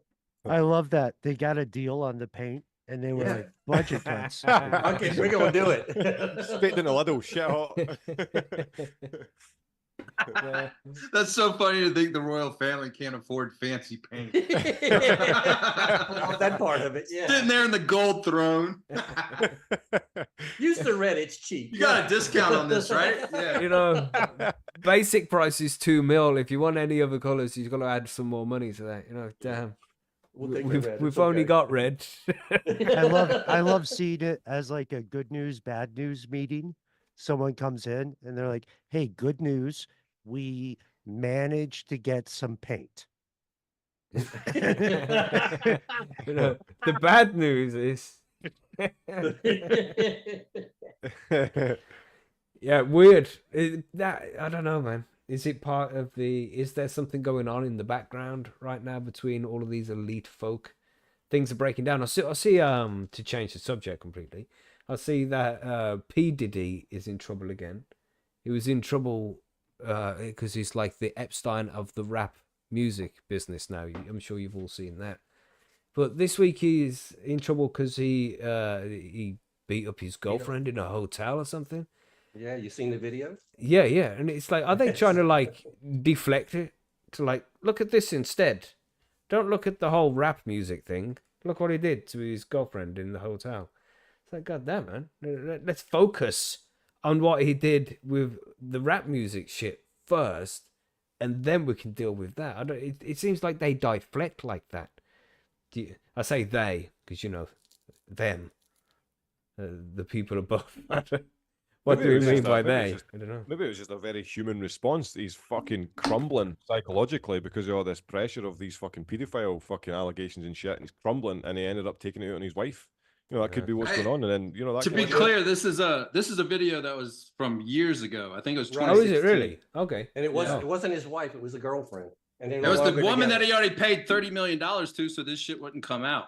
Right. Wow. Right. Yeah. Also, no refunds on that one, did he? Yeah, no takesy backsies. Right. Yeah, but it's fucked up, man. Do you think they're just trying to deflect, make us focus on something else? Maybe that's Unclear. their version of fuck a pig, We got this Yeah, video. yeah. Mm-hmm. Oh, yeah, maybe that's what it is, yeah. I think the elite are coming after him. Yeah, The it super seems that elite. way, doesn't it? Like, they've let him go. They're coming for him now. Maybe No more he's not playing protection. ball. Who knows? Don't know Yeah, what's no more. Whoever was protecting him, that person is backed off because it seems like he's open to fair game now. Yeah, you have to wonder. You have to wonder what went on behind the scenes with that, because I think the legal authorities in California, where the event occurred, where the video was filmed, they decided not to prosecute that one. And I was talking about this with some folks, because you raise a very interesting point. Was there some sort of protection? Was there some sort of rubric of rule breaking? And they said you can order the death of Tupac Shakur, but you did something else, and so now you're in trouble. It's just it's strange. It's disturbing. It's also an open secret in this country, at least, that the rules of justice apply very differently to someone depending on their socioeconomic status. Like one of the only very moneyed people who got in trouble in recent years was Bernie Madoff. And it's not because he was better or worse than other white collar criminals. It's because he took money from the wealthy, and they couldn't let that stand. So maybe there is some invisible line that Sean Combs crossed, such that the stuff they had on him is coming to light. But it's just strange. It's disturbing. I wonder if he was protected up to a certain point. And as you were saying, Brian, I wonder what, if anything, had changed in recent years. Thing is, just you saying that, Ben, I'm pretty certain that he tried to sue Diageo. And that would maybe be a big fucking thing. Diageo, let's be honest, predominantly fucking white elitists at the very top of that fucking tree. So and he's like, after like, it was pretty much everything, all this kind of stuff started like happening and coming out in the news the moment that he kept pursuing them, and I don't remember why he was fucking suing them in the first place, but it was something like that, that he attacked them financially in a very short period of time after it, all these fucking allegations came out, so relevant to what you're saying, The same, but it could be CIA. Sorry, Ben, what are you saying? Oh, no. That's an excellent question. In terms of, we do know that the music industry and parts of the alphabet are likely associating with each other and have been for some time. But as far as a producer or, a musical VIP like Diddy, as far as that person interacting directly with the intelligence community, I don't know. I don't have the ability or the expertise to outline what that relationship might be. It's weird. You know what I mean? It's weird to live in a country where I can't get away with a late fee at the library, but then we've got these people up to all sorts of unclean kind of things. I generally attempt to practice critical thinking and skepticism. And in that spirit, you see someone who apparently has quite a track record of bad behavior, to understate it. And this person appears not to be in any trouble. It's kind of, it happens all the time with American celebrities. Being a cannabis podcast, which we are usually, we see quite often people will go to prison for a non-violent crime where there is no victim. They just grew some plants for their own personal use. You know, people will get sent to prison if they're caught doing that. And you see the shit the elite are doing, like just blatant money laundering, you know, and fucking embezzlement, just all sorts of dodgy shit going on. They're just stealing taxpayer money, overcharging things. You know, the corruption runs deep, man. And to see that nothing happens to those guys, but you'll get sent to prison for growing a couple of harmless fucking plants is just absolutely ridiculous, man. I don't think in human society it's ever been different. Like, has it ever been different? Go back to the feudalist shit and all that kind of stuff. You know, you had monarchs that are getting away with fucking everything, and it's like it's a socio-economic thing. You know, if you're able to pay your way, then you get away with it. Really. Yeah, I don't think it has ever changed, does it? It might be better now than it's ever been. Maybe that's ever because there's more rich people now. Maybe, I don't know. If I would say if the price or if the consequence of a crime is a fee, then ultimately the only real crime is being poor. And that's something that civilization has yet to deal with to that point. That's actually pretty deep. Yeah. Finding is not the right way to go about things. It just seems like there's a big elite. I mean, we've all heard of the Illuminati, you know, and I don't know, are they real? When I was young, I thought they were, and now I'm like, nah, they wouldn't be able to keep it hidden, keep it secret for so long. But it would be cool, though, would it not? It would be kind of cool. At least we know somebody was in charge, you know? Right. In a very, like, ethics aside, in a very arguably evil way, what would we do if let's say you're hanging out somewhere and you got invited to like some fancy party or some momentous event, you know, come hang out with us at the at the night of the solar eclipse or lunar eclipse. Night of the solar eclipse makes no sense. But but you're hanging out there and then someone comes up and they say something to you and they're like, "Hey, you know, Bryan, Connor, Monkey, Macky, come with me to the other room." And then they tell you the Illuminati are real. We're tapping you in. We're giving you $1 billion and all you have to do is in about 10 years from now, support us and do us a favor later. I think a lot of people would say yes. I think people would say yes for like, I know people, I'm on good authority. I know people who would say yes for like $1,500. They'd be like, cool. Okay. A really fucking strong coffee. I'm in. Savage. But yeah, no, I mean, $1 billion is a lot of money, and you know that kind of deal's going on a lot, man. There's so much corruption in politics. These people don't give a shit.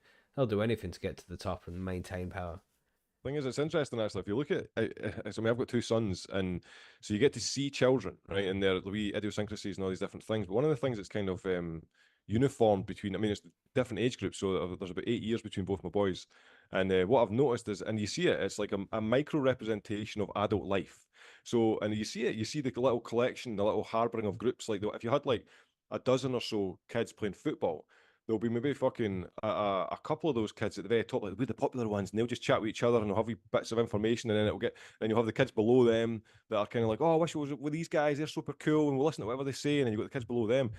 There's a natural hierarchy that forms, and it seems to be, I'm using football as a terrible example, but when it comes to kids alone, you've got a natural hierarchy that forms about secret keeping, in a sense, you know, some form of like importance preservation thing, you know. So like fast forward that through to fucking adult life, it doesn't go away, you know. It seems to be fundamentally natural to have that kind of hierarchy. I mean, fuck, if you've worked in a workplace that has lots and lots of staff, so where I work, it's fucking like there's 20 people on staff every day and it rotates. So on the actual books, there's like 50 or 60 people. So you get to see this natural integration socially, you know, and there is exactly that. It just forms naturally into this hierarchy. I know they have a structure in the building, management, and you follow all the way down.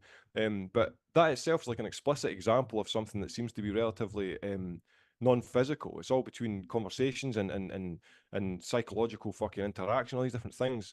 So the reason I'm saying that is that with that in mind, it makes it very likely that if you were to take that dynamic and apply it to a societal international scale, why wouldn't that be the case? That there was a small fucking fraction of society that had an overwhelming number piece information compared to the rest of us. Well, That was like just, Skull and it seemed Bones, natural. man. Yeah, Skull Skull and and Bones. Bones, exactly, What's that kind of They're thing, from exactly. Yale, is it? Those guys.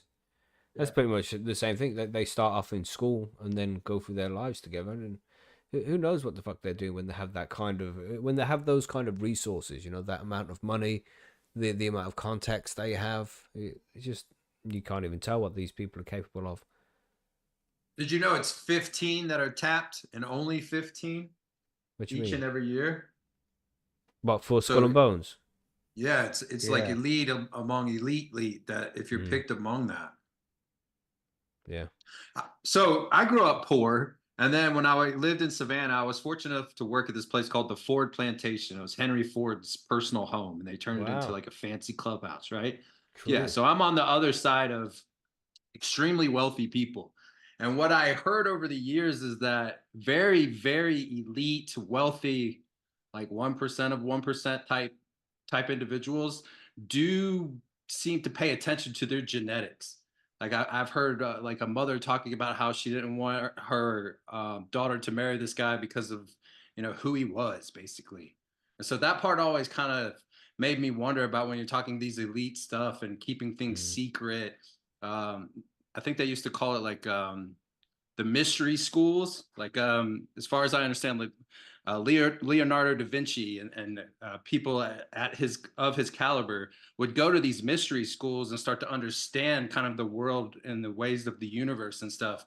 And they would keep that quiet. And it seems like for whatever reason, the genetics aspect for some high end type families seem to also matter more than how much the person would make. Is like where is the pedigree from?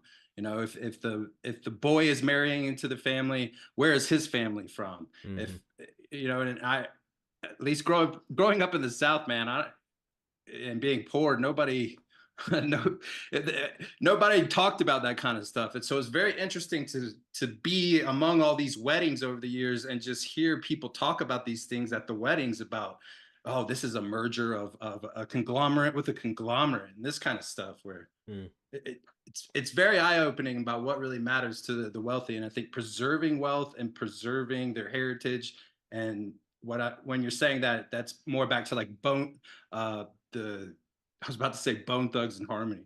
the Skull and Bones, you know, when you're talking 15, that's what I mean of like the super, super, super elite. Not even just wealthy people, but people of stature and power that have been around for generations. The Rockefellers, the Rothschild types, but they were more like Southern families, not Northern Eastern families. So just to follow on that point, Brian, so I stay about 10 miles away from St Andrews in Scotland, and it is fucking dripping in that level of elitism, and you see it. So I used to do like a garden, essentially, still do, and so about there and we'd be landscaping the gardens and the grounds, and what you noticed is because you sometimes they'd be fortunate enough to, oh, and you come, you have a cup of tea, all this kind of shit, and the way they talk, it was like all family integration stuff. So we own this business and that family does that business and blah blah, and they'd be talking to each other about that, and they'd very rarely ever speak to us. They'd speak to the gaffer. They'd speak to the guy that was in charge of us. Really, they would never even acknowledge you, you know. And that's that kind of thing you see all the time. You see fucking like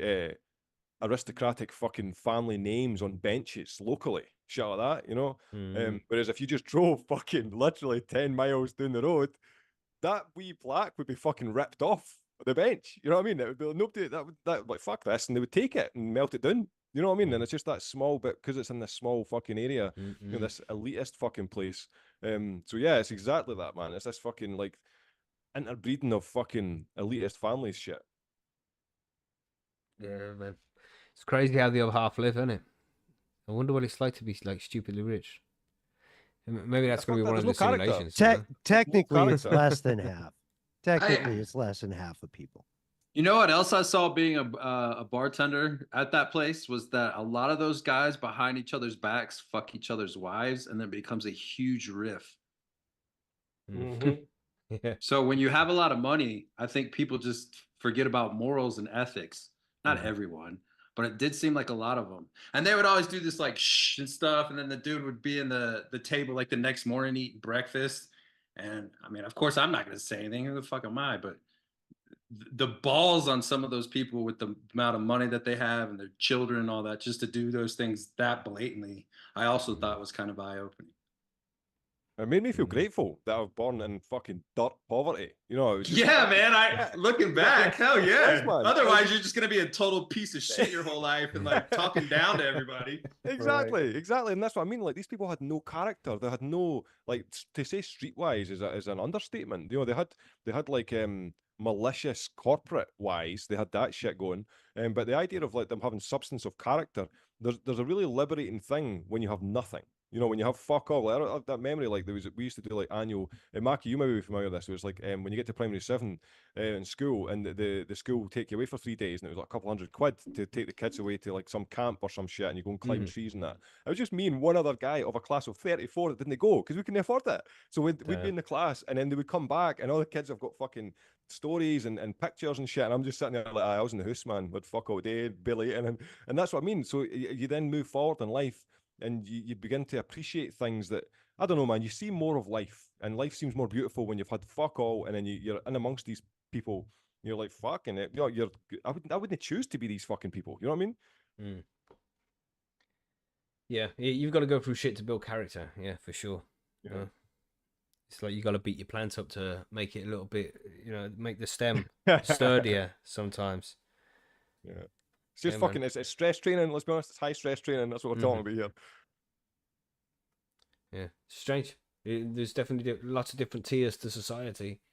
And that's where the conspiracies all come from, man. This top tier of, is there a big cabal just running the world and controlling how the machine runs? I think it's most likely. It has to be the case.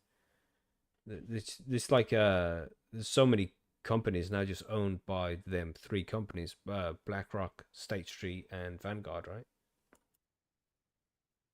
They own like just about everything. So it's pretty easy for them to put whatever agenda they want across now. I mean, Well, not only do they almost own everything, but they're very pro like social scores, like how China sees things. Where, you know, if we're over here talking shit about Biden, and then we go to the grocery store and we're trying to buy something, all of a sudden we can't buy it anymore because the chip got turned off. And however it's able to do that in real time is also extremely creepy of I guess Chinese technology. Seems like that is a possibility. It's a scary thing, man. Things are just getting more and more draconian. We're heading towards 1984, more than ever before, I think. It's madness, right? Do you think they'll That shut the sounds internet very off? North Korean to me, don't you think? Yeah. Like on a grand scale. Mm-hmm. Do what Grand Poobah says, or you're not going to be able to eat and feed your family. So eat grass or rice. You know. It's almost like a hybrid of that, of 1984 and Brave New World. Because the Brave New World has you don't need to, it's not fighting. It's not, you need to fight against the state because you're too sedated. And that's what we have. We have this overly sedated dopamine culture through fucking gaming and every other form of stimulation. You know, it's just this a sedated culture. And at the same time, we're also, there's the civil unrest, which you see on the streets and all these different things. It's like a fucking hybrid of the two. So is that why they're giving us weed? They're trying to sedate us even further now? That's interesting. I know, the fuck knows, man. I really don't know. Oxycontin. That's what they're trying to give you. Yeah, that's a good point. Yeah, it's the fluoride in the water, man. That's it. Yeah, that's always a strange conspiracy theory. Man, I every Thursday I go to this lady and she does this stuff called Graston to my fingers because they're all fucked up, right? And she told me that her husband just pulled his back. And so they take him to the local hospital here. They look at him and they say that he has kidney stones, and they were willing and ready to write him a prescription for Oxycontin. So they go and they get a second opinion, and this doctor tells them that no, he's just got severe back spasms. He doesn't have kidney stones, and thank God, because he probably would have become addicted to Oxycontin based on a misdiagnosis. Damn. Man, that shit is synthetic heroin, right? Yeah. Yeah. That's fuckery, man. That's peddling some hardcore shit, dude. Just to be like, oh, what's wrong? Kidney stones? Okay. I mean, that sucks and everything, but still, I don't know if I'd go jump into the heroin world just based off that. No. Damn. That's what it's like, man. It's like, you got kidney stones. Well, here's a fucking lifelong addiction. You know what I mean? You won't worry about the stones anymore. You worry about your pills. Yeah. What about your house? You're going to lose it soon. And you know, you read the side effects of taking these pills, and one of them's kidney stones. Oh, You're gonna fucking get them anyway. Shit, man. Yeah, it just does seem as if we are just pawns in a game, right? I'm sure it isn't that way. Imagine if it just isn't that way and it just looks like that. We are just living this like a reasonably free life. We can just do what we please within reason, of course. And we're just delusional. Maybe that's what it is. Are we delusional? Should put a poll up. You know?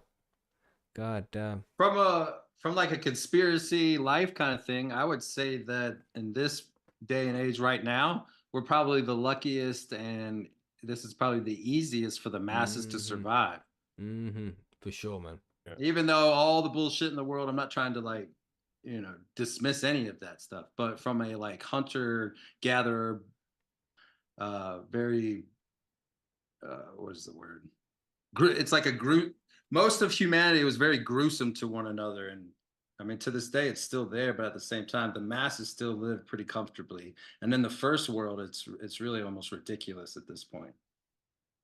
Damn. I mean, how much shit do you guys have in your house? Like, be honest, right? If I look around here, I got so much electric shit that it's unbelievable. You know? Yeah, I know you're right about that, because I mean, I used to do long time backpacking trips with my daughter, and we would leave maybe for 2-3 weeks at a time. And when you get so used to not having any of that stuff and you come home to it, your first reaction is, why the hell do I have all this stuff? I don't need any of it. But the longer you spend the time around it, the more you get comfortable with having it. That's right, man. Creature comforts, isn't it?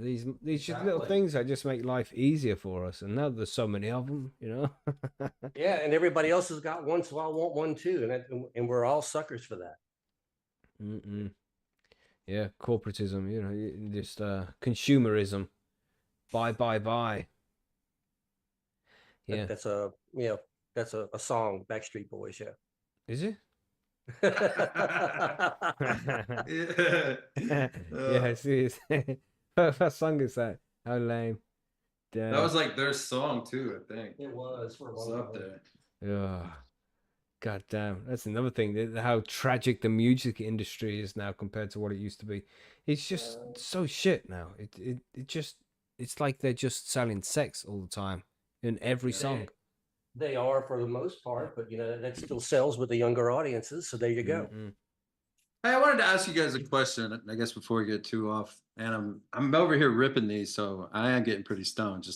Let's get goofy with it, I guess. But in theology, man, they always talk about how Adam and Eve were the first ones, right? And if you study that from different points of view, and there's different tablets and Torahs and all kinds of stuff, we can get into that probably on another show or something if you really want to get into how many different religions, if you will, would talk about like basically the same thing that a lot of the Bible is saying today. And and I knew I was going to lose my train of thought. You talked about the Bible, Adam and Eve. Oh, Adam and Eve, yes. Okay, so in Adam and Eve, in the different ones, it talks about how they were able to procreate with Adam and Eve. And there are some people that say that there was basically like this experiment going on. And so they would try to get these humanoids to replicate, and some of them would. And the way that this was described is like if you were able to get a tiger and a lion to reproduce. And supposedly, I guess that is able to happen, but they won't have any offspring from that point on. So it's basically one generation and you're done. Almost like an autoflower, right? And so one generation is done, new genetics every single time. We can't really create bloodlines and all this kind of stuff. And so it was Adam and Eve were the first ones where they're able to create that. And that's where the rib from Adam and all that stuff came from. I wanted to know your guys' opinion on that if you study this, and what your thoughts on were Adam and Eve not necessarily the first human, but the first human beings from a humanoid that were able to procreate on their own, especially.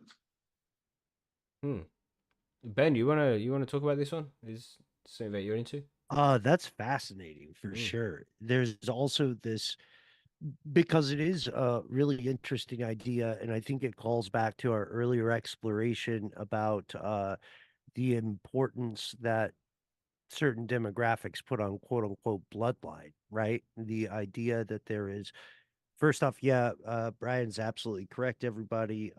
Lion and tiger are biologically close enough that they can reproduce things like a liger, I think, is one of the larger possibilities. They are usually sterile. Um, so maybe in the story, I won't call it a myth just yet, but maybe in the story of Adam and Eve, we see this idea of the first successful reproductive pair. Because when you are creating new types of life, then as now, the first hurdle you have to get over is predictability of offspring and consistent nature of reproduction. So, for instance, I think a mule or a donkey, that could be another kind of hybridized offspring. Um, and there are sterility problems there as well. We could also look to in the world of plants, we can look toward the apple. The apple is notoriously complicated to reproduce on a consistent basis because apples just mutate wildly, with various different iterations. And you guys are the plant experts, obviously. I am but a lowly fan of a good apple.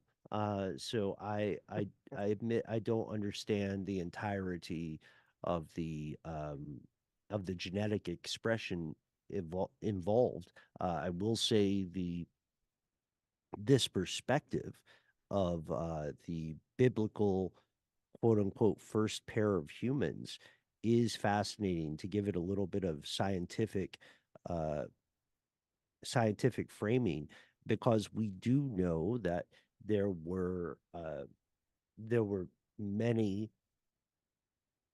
humans, primate, early human mixtapes that evolved, that existed, and that for one reason or another died out. This is a pretty fascinating thing. I think there's a good sci-fi story in here, if one of us wants to write it, but I haven't Yeah, quite we've had a thought few of about them it. come up today, haven't we? Some good Yeah. sci-fi ideas.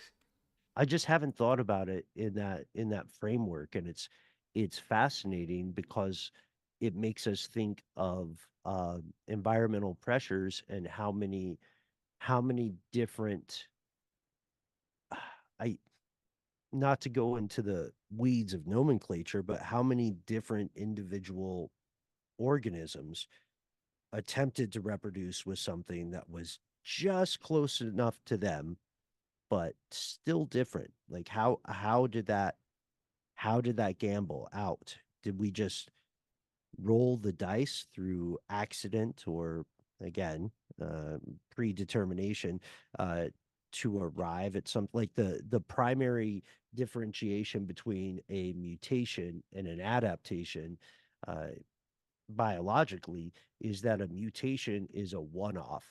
It may or may not be reproducible, transmissible to the offspring.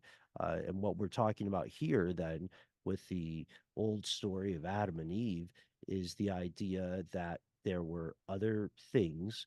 Perhaps this is where Lilith enters the folklore, but this was the first time mutation or an improvement was copyable, was reproducible. That's fascinating. Wow. I'm not even high. That's amazing. Yeah, man, interesting shit. So do the well, I suppose Judaism and Christianity have the same origin story like that, but does Islam have that as well? Like an Adam and Eve story? Does anybody know that? Do you know the Old Testament and the Torah are almost word for word? It's the New There's Testament where things change. yeah. Mhm. So that aspect alone is very intriguing, don't you think? That it's that important that two people that saw something happen one person went one way, one person went the other way, but they both agree, at least at the beginning of these wild things that we've been talking about, you know? So if we're talking about the Nephilim, then that is something that the Jews and the Judeo-Christians should be speaking on. But nobody talks about that stuff except on the Macky show. That's the thing as well when it comes to religion. You know, it's all interlinked. So the notion of Jesus' mum and dad, you know, Jesus being born to a virgin mother. Buddha was born to a virgin mother. You know, the story of the walled garden in the Garden of Eden is the walled palace in the Buddhist story. You know, so and you can go on and on. These are just off the top of my head. You know, there's categories of fucking similarity through every single religion. You know, which seems to point that there's at the very minimum like an archetypal resonance between all of them, you know, relating to probably the psyche, human development, you know, and within those kind of contexts, you know. Yeah, agreed. It's it's a fantastic point, these commonalities, because if you look at human civilization from the first universally agreed evidence that exists, right? Which I'm not saying is the actual first evidence, but from the as far as we know here in what we call 2024, human beings have always had far more in common with each other than they do opposed or differing. And I love this idea that there is some commonality to what we would call spiritual religious belief. And I picture a bunch of, you know, the grand poobahs of religion sitting around together, and they're saying, okay, we can agree on a couple of points. And someone says, go on. And then the first guy is like, there's a God. And everybody goes, yeah, yeah, yeah, for sure. Right on. And they're like, and this God wants us to do good things. And they're like, yeah, yeah, for sure. Right on. And then somebody else says, also, we can only eat certain animals. And then they all say, yeah, yeah, sure, right on. And then another guy says, yeah, but which animals? And then the other guy says, I'm going to fucking kill you. That's the thing that pops to my mind as well. It's like Chinese whispers. You know, it's like there was an original foundational story or foundational just a foundation of knowledge at the very beginning, and then you add time and the human tendency to elaborate, fabricate, and just fucking lie and on top of that, and then you get to where we are now, where we're having a fucking conversation about different religions that probably have no connection but are connected, and it's, you know, it's mind boggling, quite honestly. Mm-hmm. Yeah, we would have all been executed in times past for this 100%. conversation. You know what I I also mean? asked Yeah. The Kennedy, first that- 30 minutes they would have been calling, Yeah, man. that could just still everything come. just be shut down. 10 years in the future, you never know how things are going to go. Thing is, when it comes to that though, the nature of these religious stories and what they're trying to teach us, it kind of leaves that thing open of like there was clearly something of importance that they felt that we should be aware of. You know, there was like an intention. You don't teach somebody something unless it's going to have practical utility. And I think that's where like the idea of it, you know, like extremist atheists that are like get rid of religion, it has no purpose in today's contemporary world, all these different things is, you know, it's, I don't know, it just seems to be not a compliment to the future knowledge of humanity and stuff like that. I'm not saying that it's like obviously there's a fucking innumerable amounts of very obvious things in all religious texts which are like, wow, fucking hell, that shouldn't even be considered, you know. But there's huge amounts of wisdom and knowledge and you know, and values of integrity and that kind of thing also interwoven into these stories, and they seem to be related to the psyche and development and all these different things, human experience. You know, it's almost uncanny, some of the stories that they're talking about back then. It's talking about like the social mechanics of today, and I think that's what a lot of the time religion, when they're talking about the interactions of who to be as a person, it's largely a social mechanism for optimization, really. Agreed.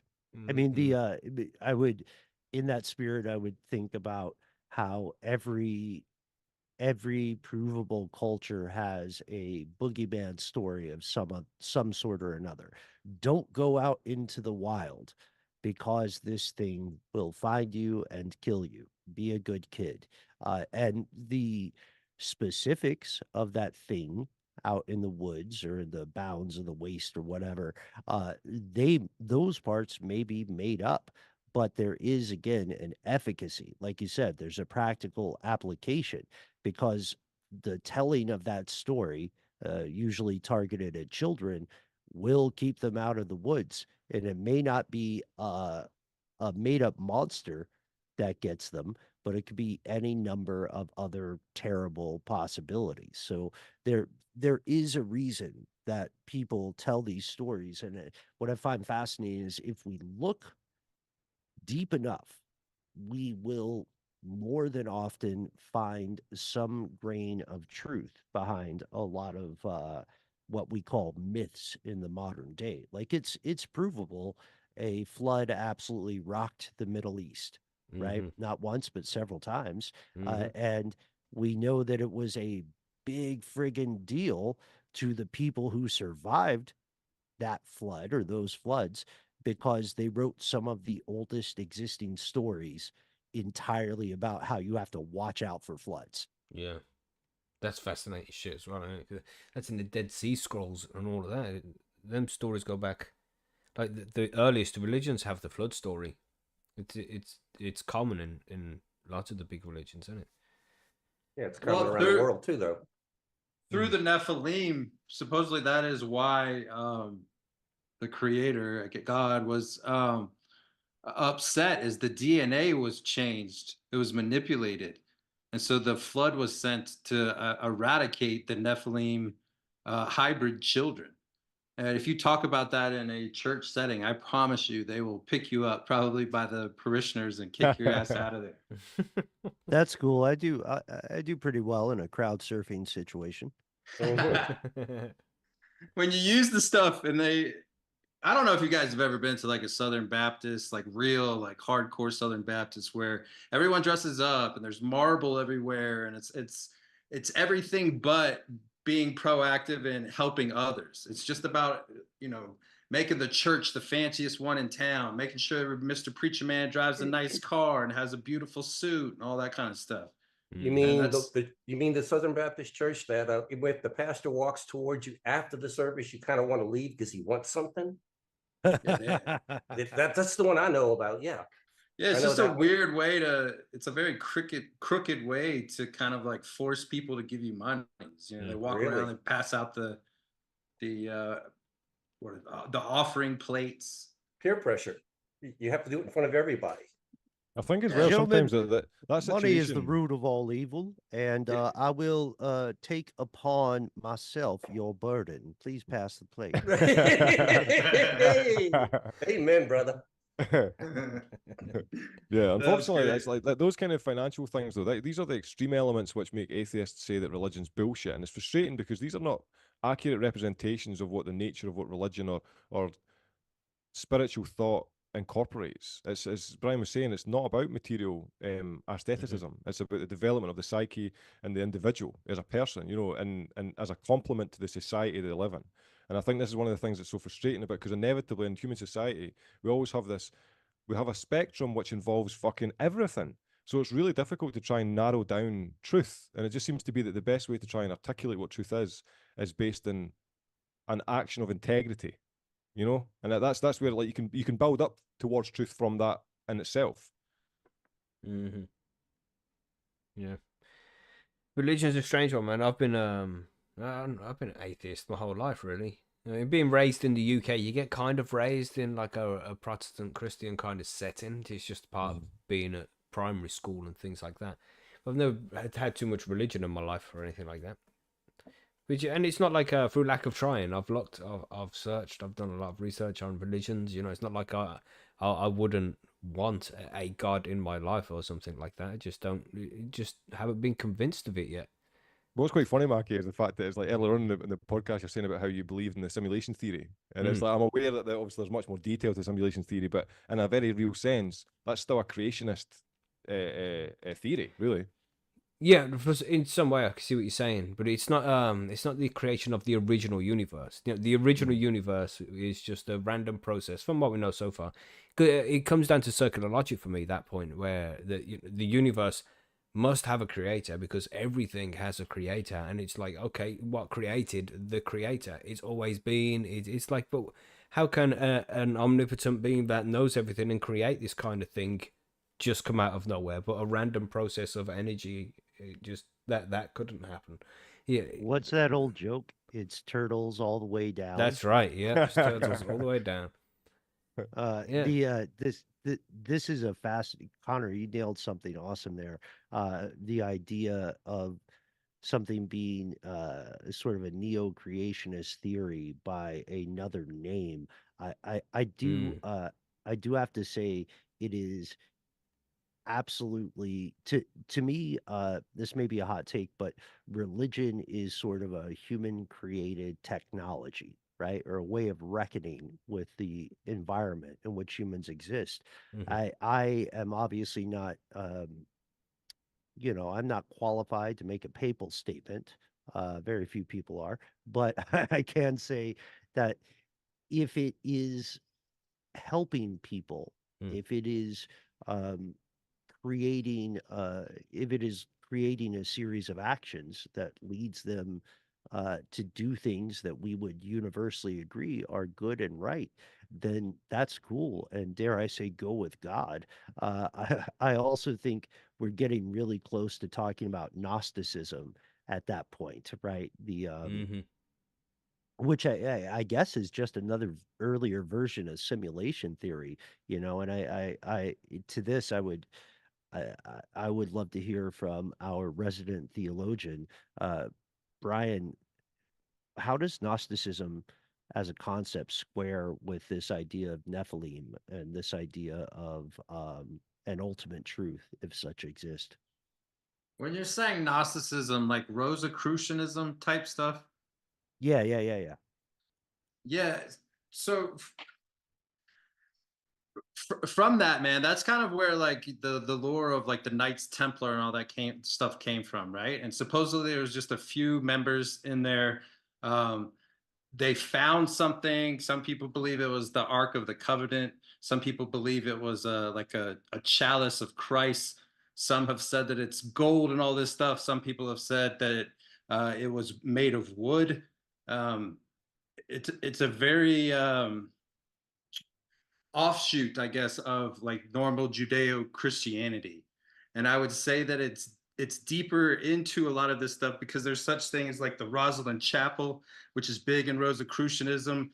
A lot of these chapels around and high-end churches and um, castles and that type of thing, very predominant things are on this fault line.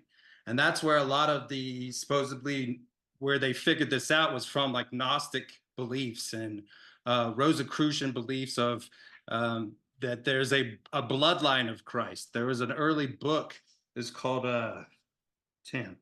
Holy Blood, Holy Grail, I think.